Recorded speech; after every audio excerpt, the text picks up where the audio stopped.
Hello students, आज हम स्वरों के वर्गीकरण के विषय में पढ़ेंगे। स्वरों का वर्गीकरण 9 प्रकार से किया जा सकता है। नंबर 1, उच्चारण में लगने वाले समय अर्थात मात्रा के आधार पर स्वरों का वर्गीकरण 3 प्रकार से किया जा सकता है। कितने प्रकार से किया जा सकता है? 3 प्रकार से। नंबर 1 ह्रस्व स्वर, नंबर 2 दीर्घ स्वर, नंबर 3 प्लुत स्वर। जिन स्वरों के उच्चारण में 1 सेकंड का 5वां भाग अर्थात 1 मात्रा का काल लगता है उन्हें हम ह्रस्व स्वर कहते हैं। जैसे ह्रस्व अ, ह्रस्व ई, ह्रस्व उ, ह्रस्व री। आगे है दीर्घ स्वर। जिन स्वरों के उच्चारण में ह्रस्व से दुगना समय अर्थात 2 मात्रा का काल लगता है उसे हम दीर्घ स्वर कहते हैं। जैसे दीर्घ आ, दीर्घ ई, दीर्घ उ, ह्रस्व ए, दीर्घ ए, ह्रस्व ओ, दीर्घ औ। ये 7 होते हैं। जैसे दीर्घ आ, दीर्घ ई, दीर्घ उ, ह्रस्व ए, दीर्घ ए, ह्रस्व ओ, दीर्घ औ। इस प्रकार दीर्घ स्वर हमारे कितने हो गए? 7।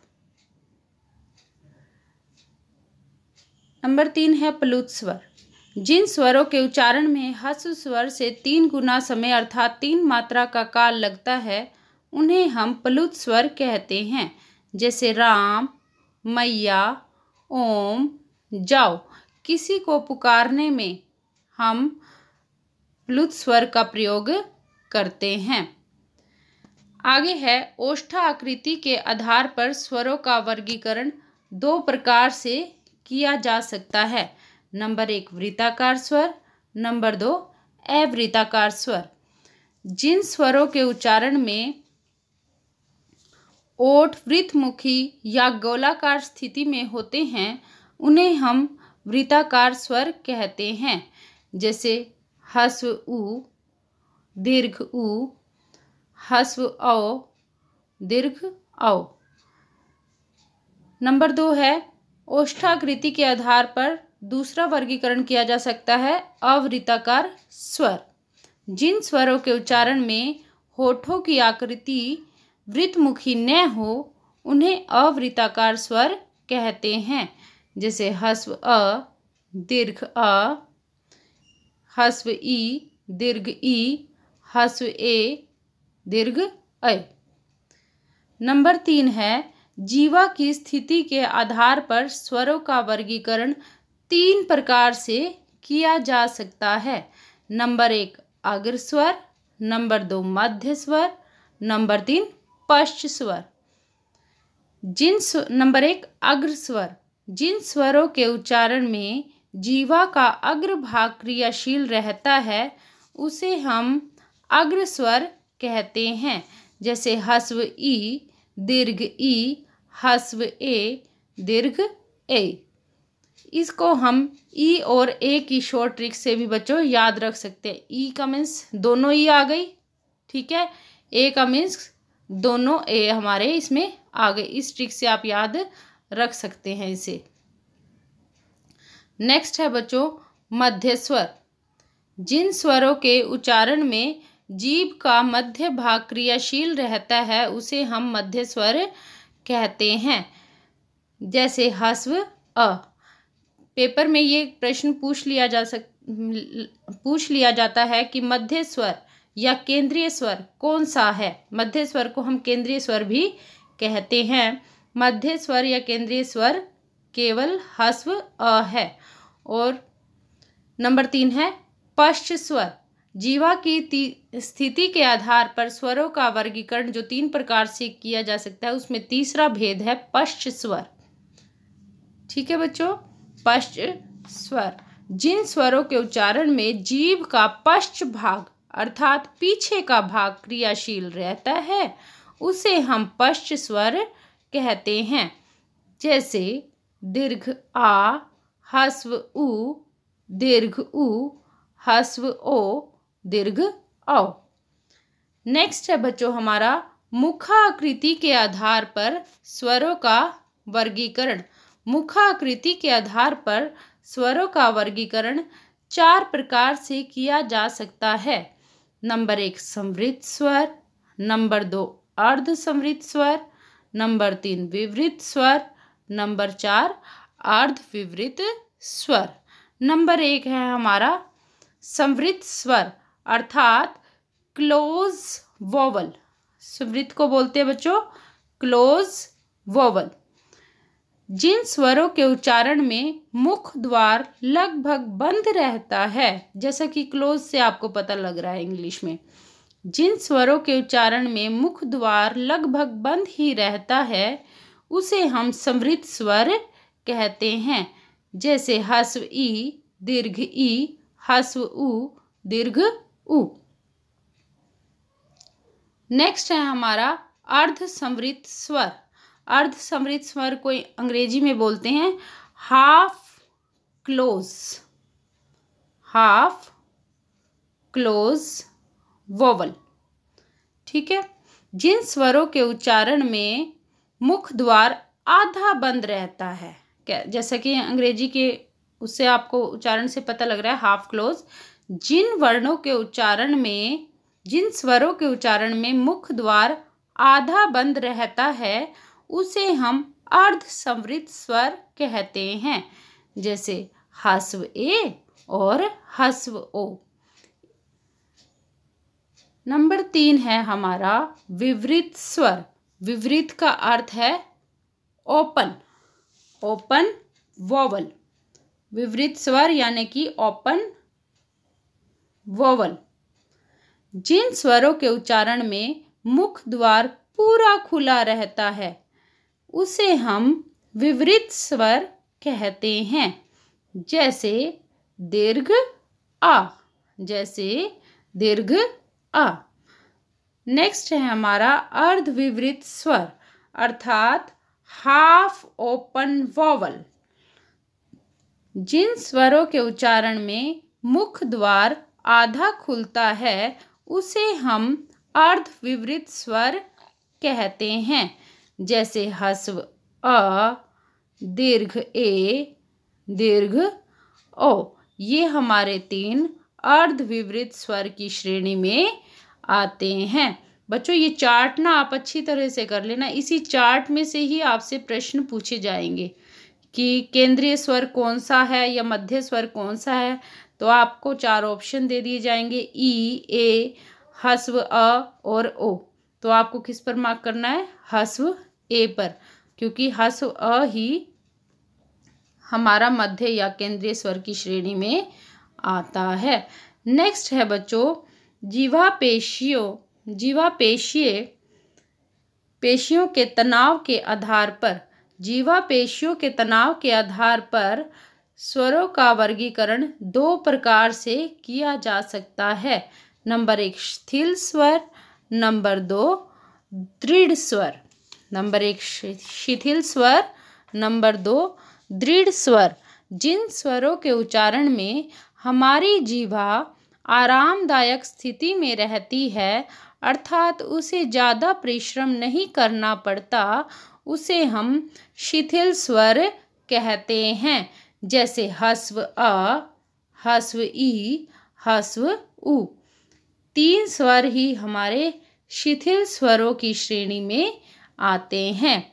नेक्स्ट है हमारा दृढ़ स्वर। जिन स्वरों के उच्चारण में हमारी जीवा कठोर हो जाती है अर्थात उसे ज़्यादा परिश्रम नहीं करना पड़ता, उसे ज़्यादा परिश्रम करना पड़ता है क्योंकि जीवा इसमें कठोर हो जाती है इनके उच्चारण में, इसीलिए इन्हें दृढ़ स्वर कहते हैं। जैसे दीर्घ आ, दीर्घ ई, दीर्घ उ, ह्रस्व ए, दीर्घ ए, ह्रस्व ओ, दीर्घ ओ। ये हमारे साथ क्या होते हैं? दृढ़ स्वर। किंतु शिथिल स्वर की श्रेणी में केवल 3 ही स्वर आते हैं। कौन कौन से? ह्रस्व अ, ह्रस्व ई और ह्रस्व उ। नेक्स्ट है बच्चों हमारा जातीयता के आधार पर स्वरों का वर्गीकरण। जातीयता के आधार पर स्वरों का वर्गीकरण दो प्रकार से किया जा सकता है। नंबर 1 सजातीय स्वर, नंबर 2 विजातीय स्वर। नंबर 1 सजातीय स्वर, नंबर 2 विजातीय स्वर। समान स्थान यानी कि समान उच्चारण स्थान और प्रयत्न से उत्पन्न होने वाले स्वरों को हम स्वर्ण या सजातीय स्वर कहते हैं। जैसे ह्रस्व अ और दीर्घ आ, ह्रस्व ई और दीर्घ ई, ह्रस्व उ और दीर्घ उ। ह्रस्व अ और दीर्घ आ का उच्चारण बच्चों क्या है? अकुहू बोलो कंठ से, यानी कि उसमें आ गया ना अ। इन दोनों का उच्चारण स्थान बच्चों क्या है? कंठ। तो इनका समान उच्चारण स्थान है ना, समान उच्चारण स्थान यानी कि कंठ से बोले जाने के कारण ये क्या हो गए बच्चों? आपके सजातीय स्वर। अ और आ समान उच्चारण स्थान होने के कारण ये आपके क्या हो गए? सजातीय स्वर। नेक्स्ट है हमारा ई और ई।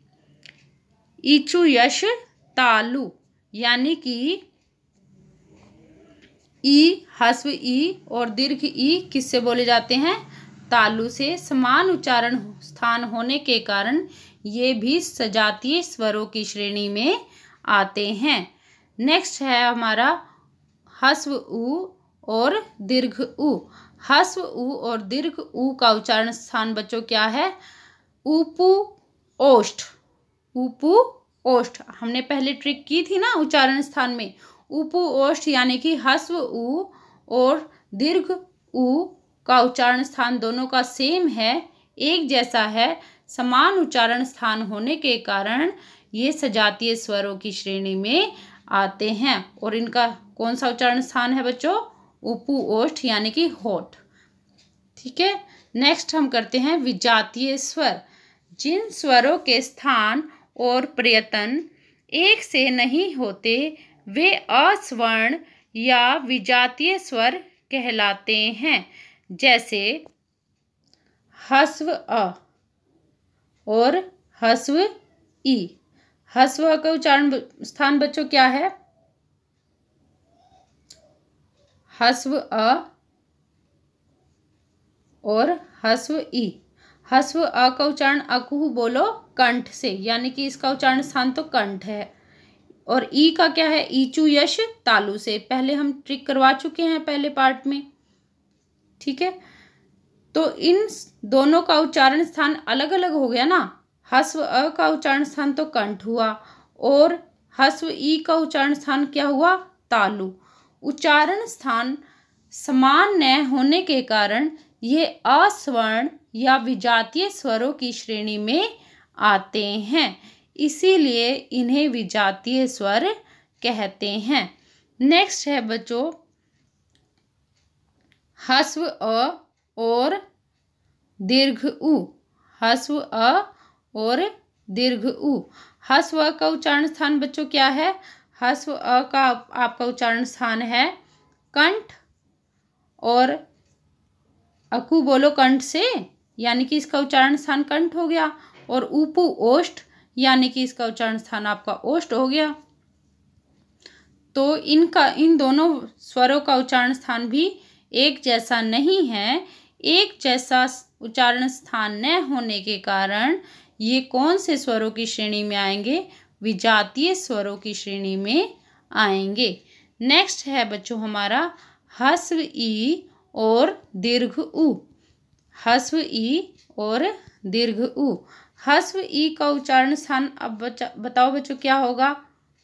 ह्रस्व ई का उच्चारण स्थान और दीर्घ उ का।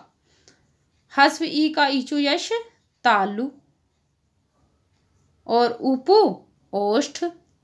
इन दोनों स्वरों का उच्चारण स्थान भी समान नहीं है, इसी कारण ये विजातीय स्वरों की श्रेणी में आएंगे। किसकी श्रेणी में आएंगे? विजातीय स्वरों की श्रेणी में आएंगे। नेक्स्ट है बच्चों हमारा उत्पत्ति के आधार पर स्वरों का वर्गीकरण। उत्पत्ति के आधार पर स्वरों का वर्गीकरण 3 प्रकार से किया जा सकता है। नंबर 1 मूल स्वर, नंबर 2 उत्पत्ति के आधार पर बच्चों स्वरों का वर्गीकरण 2 प्रकार से किया जा सकता है। नंबर 1 मूल स्वर, नंबर 2 संधे या संधि या व्युत्पन्न स्वर। मूल स्वर कौन कौन से हैं? मूल स्वर हमारे 4 होते हैं, जैसे अ, ई, उ, री। काफ़ी इंपॉर्टेंट क्वेश्चन है, एग्जामिनर हमेशा पूछता है मूल स्वर कौन कौन से हैं। तो हस्व अ, हस्व ई, हस्व उ और हस्व री ही हमारे 4 मूल स्वर हैं। और जो शेष बच जाते हैं 7 स्वर्ग हमारे 11 होते हैं, जो 7 बच जाते हैं वो किसकी श्रेणी में आते हैं? संधेय स्वर, संधि स्वर या व्युत्पन्न स्वर की श्रेणी में वे 7 स्वर आते हैं। और वे 7 स्वर कौन कौन से हैं बच्चों? यहाँ से ही आप पता लगा लो। ये 4 स्वर आपको याद हो गए मूल स्वर, हस्व अ, हस्व ई, हस्व उ और हस्व री। इन्हीं को पहले दीर्घ कर लो आप। हस्व अ का दीर्घ क्या होगा? दीर्घ आ। और हस्व ई का दीर्घ क्या होगा? दीर्घ ई। हस्व उ का दीर्घ क्या होगा? दीर्घ उ। और री बच्चों हिंदी में हस्व री होती है परंतु दीर्घ री नहीं होती है। दीर्घ री केवल संस्कृत में ही हमें देखने को मिलती है। यहाँ हम हिंदी के विषय में पढ़ रहे हैं, तो यहाँ पर हम दीर्घ री के विषय में नहीं पढ़ेंगे, ठीक है। तो दीर्घ री सिंपल सी बात है, हिंदी भाषा में होती ही नहीं है, ठीक है। शेष क्या बच गए बच्चों? हस्व ए और दीर्घ ए, हस्व ओ और दीर्घ ओ। तो ये बच्चों आपके टोटल कितने हो गए? 7 हमारे संधेय स्वर, संधि स्वर या व्युत्पन्न स्वर हो गए। और संधेय स्वर हमारे कितने होते हैं? इस प्रकार 7 होते हैं। पुनः संधि स्वर के 2 हमारे उपभेद होते हैं। नंबर 1 दीर्घ संधि स्वर और नंबर 1 दीर्घ संधि स्वर, नंबर 2 संयुक्त संधि स्वर। नंबर 1 दीर्घ संधि स्वर। 2 समान मूल स्वरों के मिलने से जो स्वर बनता है उसे हम दीर्घ संधि स्वर कहते हैं। दीर्घ संधि स्वर इसी के ही दीर्घ हो जाएंगे, जैसे हस्व अ प्लस दीर्घ आ। इनके मिलने से बच्चों क्या बना? जो स्वर बना, कौन से स्वर की उत्पत्ति हुई? दीर्घ आ की उत्पत्ति हुई। तो इसकी परिभाषा भी हमारी क्या थी? 2 समान मूल स्वर के मिलने से, 2 समान मूल स्वर हैं ये, इनके मिलने से जो स्वर उत्पन्न हुआ उसे हम क्या कहेंगे? दीर्घ संधि स्वर कहेंगे। जैसे हस्व अ और दीर्घ आ के मिलने से एक ही जाति के हैं ना ये, तो दीर्घ आ की उत्पत्ति हुई, तो इसे हम किसकी श्रेणी में रखेंगे? दीर्घ संधि स्वर की श्रेणी में रखेंगे। इसी प्रकार बच्चों आपकी दीर्घ ई की भी उत्पत्ति होती है, जैसे हस्व ई और दीर्घ ई, इनके मिलने से किसकी उत्पत्ति हुई? दीर्घ ई की उत्पत्ति हुई। तो 2 समान मूल स्वर के मिलने से जो स्वर बना उसे हम दीर्घ संधि स्वर की श्रेणी में रखेंगे। तो ये भी हमारा दीर्घ ई भी हमारा किसकी श्रेणी में आएगा? दीर्घ संधि स्वर की श्रेणी में आएगा। नेक्स्ट है बच्चों हस्व उ और दीर्घ उ। इन 2 समान मूल स्वर है ना, उ भी मूल स्वर है, ठीक है। 2 समान मूल स्वर हैं, 2 समान मूल स्वर के मिलने से जिसकी उत्पत्ति हुई, किसकी उत्पत्ति हुई? दीर्घ उ की उत्पत्ति हुई। तो इसे हम क्या कहेंगे? दीर्घ संधि स्वर कहेंगे। और इसी प्रकार बच्चों संधेय स्वर की जो हमारी दूसरी श्रेणी है उसे हम संयुक्त संधि स्वर कहेंगे। ये काफ़ी इम्पोर्टेंट है। दो विभिन्न स्वरों के मिलने से, जिनकी जाति सेम नहीं होती, दो विभिन्न स्वरों के मिलने से जो स्वर बनता है उसे हम संयुक्त स्वर कहते हैं। जैसे ह्रस्व अ प्लस ह्रस्व ई, इन दोनों के मिलने से किसकी उत्पत्ति हुई बच्चों? ह्रस्व ए की उत्पत्ति हुई। तो इसे हम किसकी श्रेणी में रखेंगे? संयुक्त संधि स्वर की श्रेणी में रखेंगे। इसी प्रकार ह्रस्व अ प्लस ह्रस्व उ के मिलने से किसकी उत्पत्ति हुई? ह्रस्व ओ की उत्पत्ति हुई। तो हम इसे किसकी श्रेणी में रखेंगे? संयुक्त संधि स्वर की श्रेणी में रखेंगे। ठीक है। नेक्स्ट है बच्चों हमारा, हवा के नाक व मुंह से निकलने के आधार पर स्वरों का वर्गीकरण दो प्रकार से किया जा सकता है। नंबर 1 निरनुनासिक या मौखिक स्वर, नंबर 2 अनुनासिक स्वर। नंबर 1 निरनुनासिक या मौखिक स्वर। जिन स्वरों के उच्चारण में अली जिह्वा टेढ़ी होकर नाक के छिद्र को बंद कर देती है और वायु केवल मुख विवर से बाहर निकलती है, ऐसी स्थिति में जिन स्वरों का उच्चारण होता है उन्हें हम मौखिक स्वर या निरनुनासिक स्वर कहते हैं। प्राय सभी स्वर मौखिक होते हैं, जैसे ह्रस्व आ, दीर्घ आ, ह्रस्व ई, दीर्घ ई, ह्रस्व उ, दीर्घ उ, ह्रस्व ए, दीर्घ ए, ह्रस्व ओ, दीर्घ ओ। नेक्स्ट है हमारा अनुनासिक स्वर।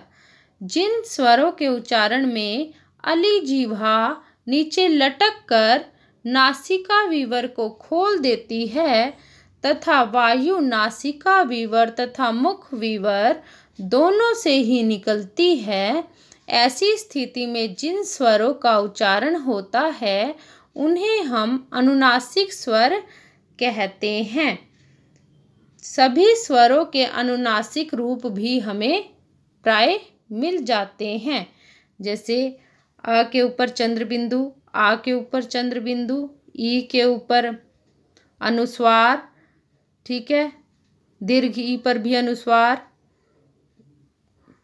और ऊ पर अनुनासिक चंद्र बिंदु और ऊ पर भी चंद्र बिंदु, ए पर हमारा अनुस्वार है, दीर्घ ए पर भी हमारा अनुस्वार है, ह्रस्व ओ पर हमारा अनुस्वार है, दीर्घ ओ पर भी हमारा अनुस्वार दिखाया गया है। प्राय सभी स्वरों के अनुनासिक रूप हमें देखने को मिलते हैं। यहाँ पर बच्चों शंका हो रही होगी कि अली जिह्वा क्या है।